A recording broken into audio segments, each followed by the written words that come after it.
Welcome to Page One, the award-winning show for writers with the reader in mind.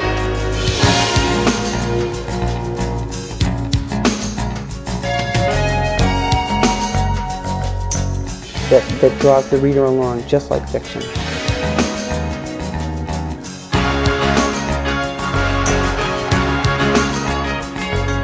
Here's your host and producer, Zita Christian. Hi everyone, welcome to Page One. I'm Zita Christian.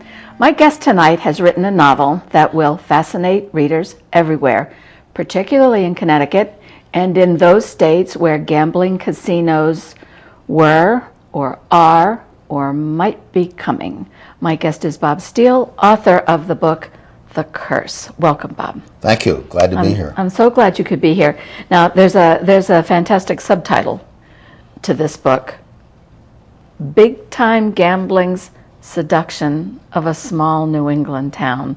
Oh my gosh, does that say a lot? So I want to get to that in a minute. But first, for the sake of the people in Connecticut, I do want to clarify, because you might be sitting there wondering, and I don't want you to be wondering all the way through the show. Yes, this Bob Steele is the son of the radio Bob Steele, gentleman we all know and loved. So we get that there right off the bat. Bob, I found a review from a Connecticut author, Martin Shapiro, and he described your book as compelling and timely, an epic story of history, money, and politics that will make you wonder where America is headed. So with that as the canvas, tell me what The Curse is about. The Curse is a novel set against the explosion of casino gambling in Connecticut back in the 1990s, when two Indian tribes built the world's two biggest casinos in the southeastern region of the state. All right. Now, I mentioned a moment ago about that subtitle of your book, and with the main title, The Curse, because as writers, you know, the title means a lot. People spend a long time, people pay a lot of money to have somebody come up with a good title that fits the book. So, The Curse, I know that it could refer to words that a Pequot warrior said to a soldier before the warrior died. But the subtitle, Big Time Gambling's Seduction of a Small New England Town, do you look at that, because you know the writer, you picked the title, do you look at that as a spoiler alert, or do you look at that as, let me invite you to the unfolding of this seduction? Both. Okay. Both the title, The Curse, and the subtitle. Yeah. Big Time Gambling's Seduction of a Small New England Town, I think, are critical to the book. The curse refers to the Indian curse delivered to this Puritan soldier just before he's about to kill this Indian sachem. But it also applies in a broader sense to what has happened in southeastern Connecticut, and certainly the impact of this history on this small New England town that I've created in the book. Okay. So I think one of the beautiful things about this book, even though it was, I guess, maybe 10, 12 years ago, 13 years ago that you started work on it? The germ of the idea is something that I got probably 13 years ago. I didn't start writing it right away, but it just kept growing in my mind to the point where I felt I had to write the book. Well, I think the convergence of what's going on in the news and the release of your book and the fact that that you're out talking about it now, I think is it's way more than simple serendipity. I think there's something bigger going on here. Well, it's certainly true that I had no idea that it would even still be an issue at this point. Yeah. But the convergence of events have been such that it's an issue again in Connecticut, it's an issue all over New England, and it's an issue all over the country. Yeah, it is. It is. So, a little bit of background. Two Connecticut casinos, Foxwoods, Mohegan Sun, part of that whole first wave of casino construction nationally. And I read, and I don't know how current the statistic is, that there are now casinos in 28 states, so it would be at least 28 states. Well, actually, those are Indian casinos. We had back in 1988, there were only 2 states that allowed casinos: Nevada, of course, with Las Vegas, and New Jersey with Atlantic City. Today, 39 states allow casinos, and the country is literally awash in casinos. We have almost 1,000 of them, and they really, this explosion of gambling across the country really occurred after Congress passed something called the Indian Gaming Regulatory Act. And this happens to be the 25th anniversary of that act. And it not only opened the door to Indian casinos, but it led to the legalization and the building of hundreds of non-Indian commercial casinos across the country as well. And that explosion is, of course, still going on, and all we have to do is look up to Massachusetts and see what is happening there to see how fast it has spread and where it is spreading at the moment. Massachusetts is one of the great battlegrounds right now as far as pro and anti-casino forces are concerned. Because there really is, there really are strong pros and strong cons. This is not a simple subject, and depending on your agenda, people could make the case either way. Which is one of the things I love about your book. It tells a story. It's not nonfiction in the sense of saying here are statistics and here's there's not a lecture in it. It's a story. And the beauty of fiction, people draw their own conclusions. Well, I'm glad you said that, because I think everybody loves a story. Everybody loves a good story. Yes. And I can talk about statistics, and I do in many of my talks. I can talk about 3 million people or 6 million people or 15 million people who are at risk for gambling addiction in the United States today. But I think statistics tend to roll off people's backs like water off a duck's back. But my hope was that I could put a human face on what happened in Connecticut, and I could hit the kind of visceral chord that is much more difficult to hit in a nonfiction book. I agree. And when you look at the story that is told in your book, and then you look now in the news in Connecticut, but also with what is going on in Massachusetts, right. The pressure to take the whole concept of the gaming, the gambling, and push it. So do you think that we are headed for internet gambling? Do you think that that's going to be a reality? That's kind of the final stage, and there's no question it is coming. We already have 3 states, Nevada, New Jersey, and Delaware now, that have legalized internet gambling for their casinos. Connecticut Connecticut is getting closer to doing that. With the governor of the state of Connecticut has actually said that if other states begin to do it, we should do it also in Connecticut. That has the potential to have a profound impact, not only on Connecticut, but on the nation. And that's going to be one of the next great battlegrounds across the country. Oh, it is. So I've always felt that as a writer, knowing that a book takes a long time. You're going to live with the story, you're going to live with the people, especially when it's fiction, because these are characters you're creating. You're going to live with them for a long time. So a writer has to have something the writer feels compelled to say. There has to be something interesting about the book that will make you stick with it for the length of time it's going to take to finish that book. So talk with me a little about how long it took to finish the book, and what is that personal connection for you to this story about the casino gambling and its effect on this small town? Well, back in 1978, my family and I, my wife and 4 children and I, moved from Vernon. This is after I had served in Congress and run unsuccessfully for governor of Connecticut. We moved from Vernon to Ledyard, Connecticut, and we lived for the next 21 years literally on the edge of the Mashantucket Pequot Reservation.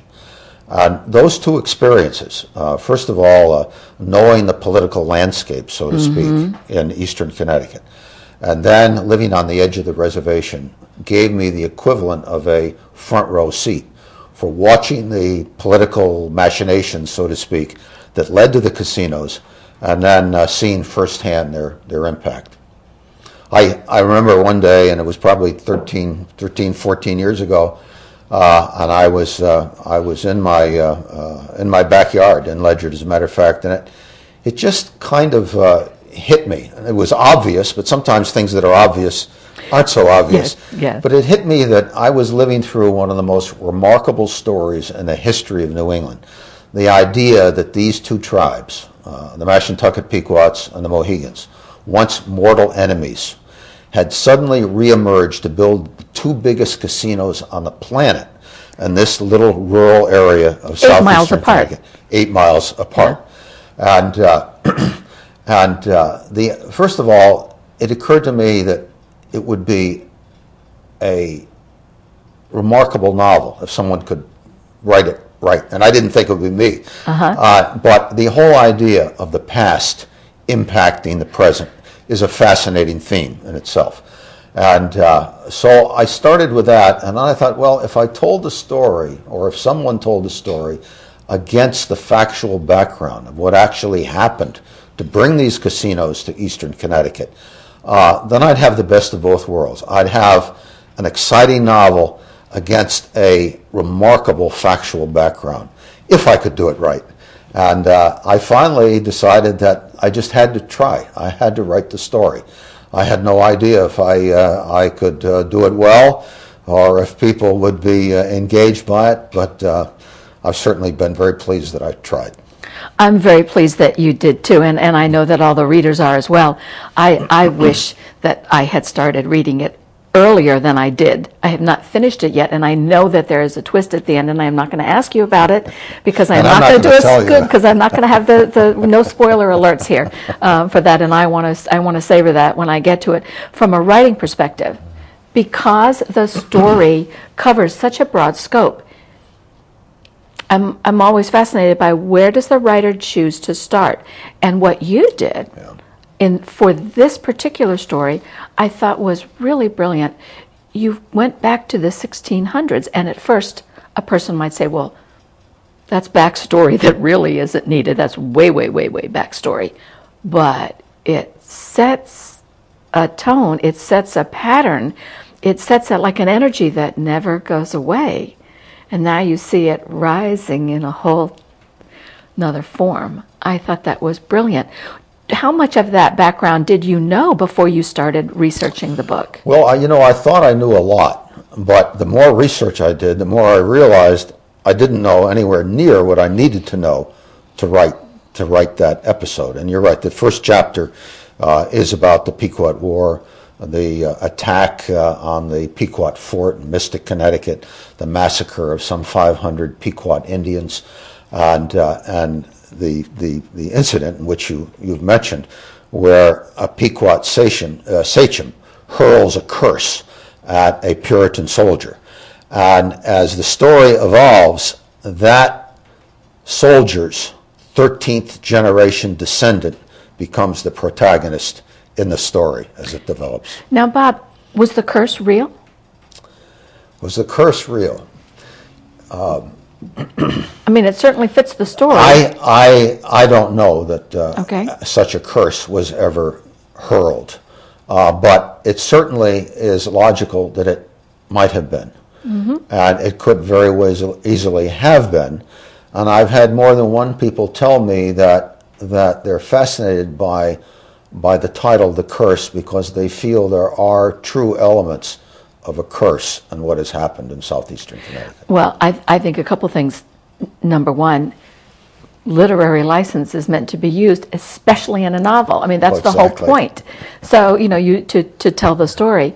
And I also think that so many times with what we read, particularly when it's a story, a novel, we bring to it something of our own. It's not a matter of reading the cold fact or the date. We bring something of ourselves to that. And that idea of, if you do something, killing another human being, whatever the circumstances are, and the curse is placed, what kind of implication does that kind of energy, whether you believe in curses or not, the concept that someone could could do something in the past that would have an effect on the future, I think is fascinating. And it would play out over 350 years, because much of a very important element of the story is the thread of that curse as it plays out on the 13th generation descendant of the Puritan soldier.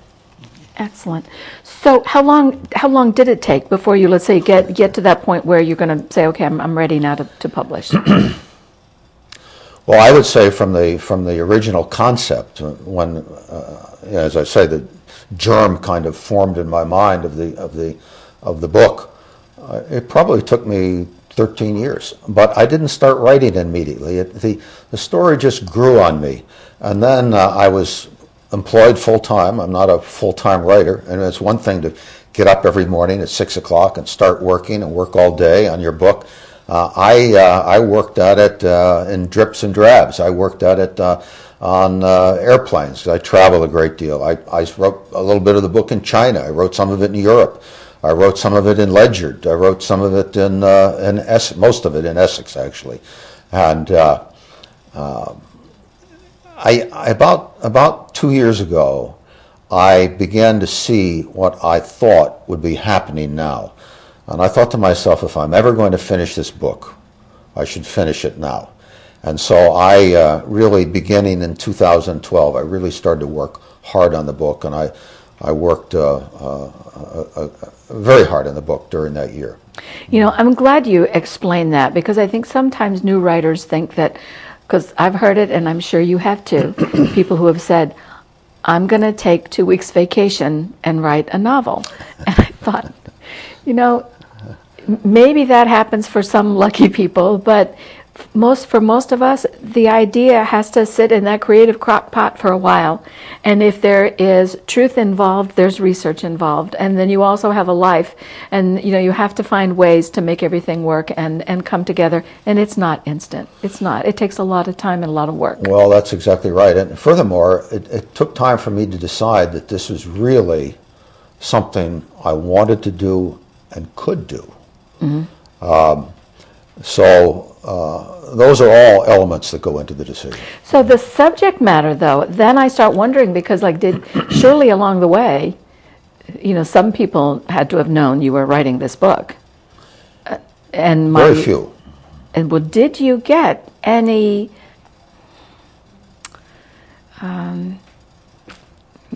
negative feedback? Not in terms of the writing, because nobody had seen it, but in terms of, I can't believe you're going to take that on.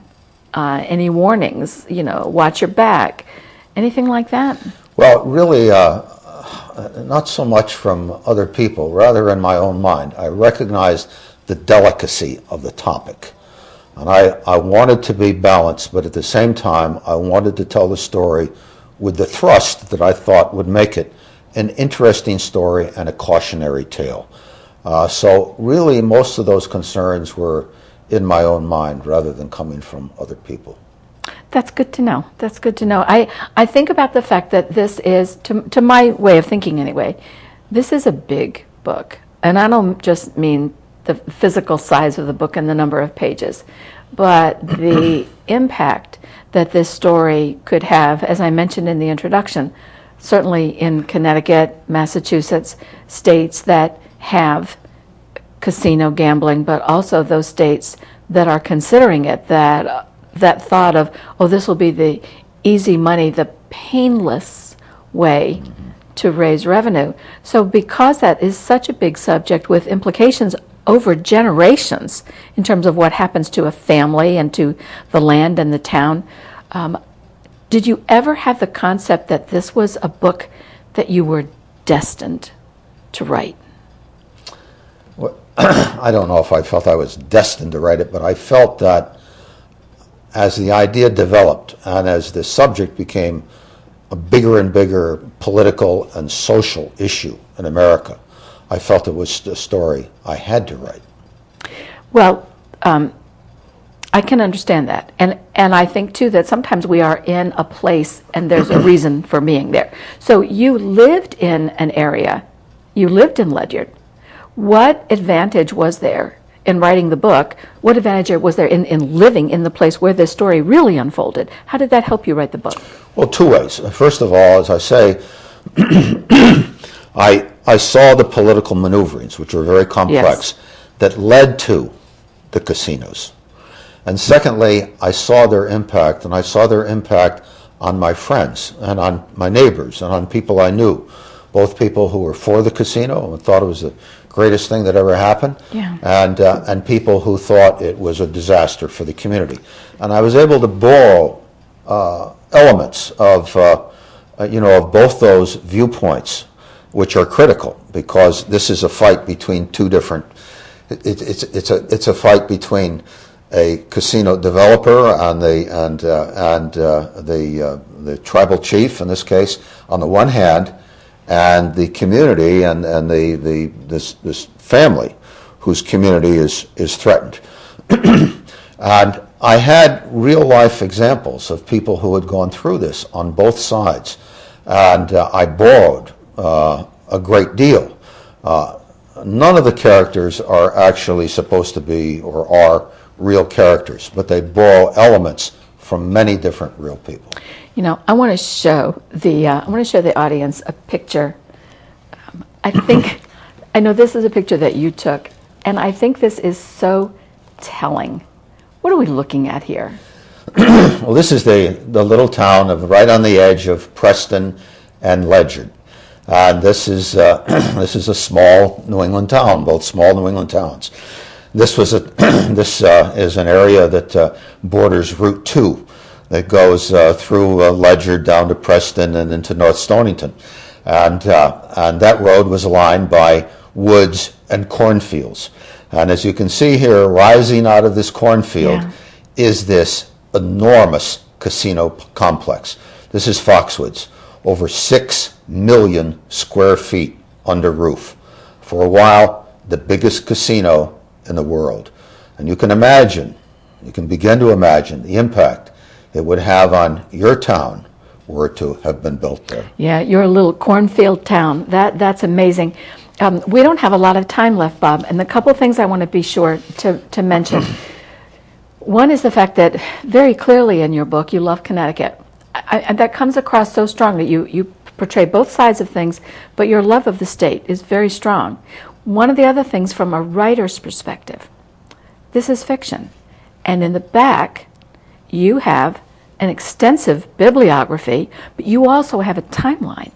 The timeline that says this is factual and this part is fiction. And I think that was brilliant, because a lot of times we read stories that we know are based on truth. The reader sits back and goes, well, which part was true and which part wasn't? So I thought that was really great. Well, thank you. The themes in the book, they're big themes, and I want to know from a writer's perspective how you choose to illustrate these themes. There's greed, politics, there's town and tribal conflicts, which you just mentioned. There's the whole issue of identity, of politics, of power, obviously, heritage, ethics being huge. So the whole issue of gambling. One of the comments that you made to me before we started the show was that gambling is the only addiction that the government sanctions. Promotes, even worse. Promotes. Yeah. So how do you illustrate big themes like that? Well, one of the things I talked about, for example, was cultural change, the creating a gambling culture. And what, after all, is a culture? It's really a set of learned beliefs that spread across a population and then are handed down from generation to generation. And how does that culture change? There is I'll give you one incident an episode in the book where the protagonist, Josh Williams, and his wife actually go to Foxwoods for the kickoff of the Fox Theater, and Frank Sinatra performs there. And after the Sinatra performance, Josh and his wife are walking down one of the great corridors in Foxwoods, and his wife excuses herself to go to the powder room. And Josh sits down on a bench, and he meets there, because the boy comes up to him, a 16-year-old high school boy who has got a high school jacket on. He's got the name of the high school on the back of his jacket. And the boy asked, "Did you go to the Sinatra concert?" Because I tried to see him and I couldn't see him, the boy says. And Josh says, yes, we did, but you didn't see him at all. He said, no, I didn't see him. And so Josh, who has a young son of his own about the same age, says to the boy, do you come here often to the casino? Yeah, and the 16. boy says, no, not often, only on Wednesday nights. Oh my gosh. And Josh says, on Wednesday nights? He said, yes. He said, Wednesday night used to be my parents' bowling night, but now it's their slot machine night. Oh. So just this is putting, to me, a human face on these subtle but critical changes in the culture. And at that point, Josh's wife comes out, and the boy says, he said, we'd like to hang around here. He says, this is like the mall. And Josh says, well, what do you do? He says, well, he said, we meet our friends and we check out the chicks. Well, at that point, Josh's wife comes, and the boy leaves with his two friends, and she asks, who's your new friend? And he tells her, and she said, I can't believe it. These are very subtle, but they are the essence of the kind of cultural change that happens when a casino comes to your community. Yeah, so now Wednesday night is not, I'm going with my parents bowling. It's their slot machine night. Oh my gosh. You know, Bob. He can't play because he's too young to get on the floor, but he can't wait to be able to play. Yeah, and he's there with them. And that brings so subtly that whole issue of people bringing their children, leaving their kids in the car, all the horror stories we've heard. But I want to get to a hypothetical question. I know you did run for governor. And I know you are not running for governor now. No. That's not on your agenda. But if you were governor, now that you've seen all that has happened, in terms of casino gambling, in terms of what is facing the state now, what would you do or not do? Well, Connecticut's casino revenue is plummeting right now. The amount of money that goes to the state is way down. It's down by over 32% because of the recession and increasing competition from other states, which has just begun. The first thing I would do is I would not throw a life raft to the casinos. Okay. They've made a lot of money. They'll sink or swim on their own, as far as I'm concerned, were I governor. But the second thing I'm concerned about is Connecticut's response so far is to double down. For example, the legislature just passed Keno. Keno is basically electronic bingo, which they want to put in restaurants, bars, taverns, and convenience stores. Then the next day, Connecticut legislative leaders proposed that we begin putting video slots in Connecticut's OTB parlors. But the big thing is going to be the fight over internet gambling and whether we give the right to offer internet gambling to our casinos. I would not let that happen if I were governor. You know, Bob, I really appreciate that because I'm hoping that other people who do run for office will have an idea when they hear this, and I hope they do hear this show, that there are a lot of people out there, myself included, who don't want to see this. And fortunately, I'm getting the signal that we're out of time. So, Bob, thank you very, very much for being on the show. I also want to say a thank you to the Page One crew, and I do want to say a special note to the viewers in the audience. I love to close with this quote from the fantasy writer Ursula Le Guin, who said, "There have been civilizations that did not use the wheel, but there have been no civilizations that did not tell stories. So find your story, find a way to tell it, and do join us again next time." Thank you.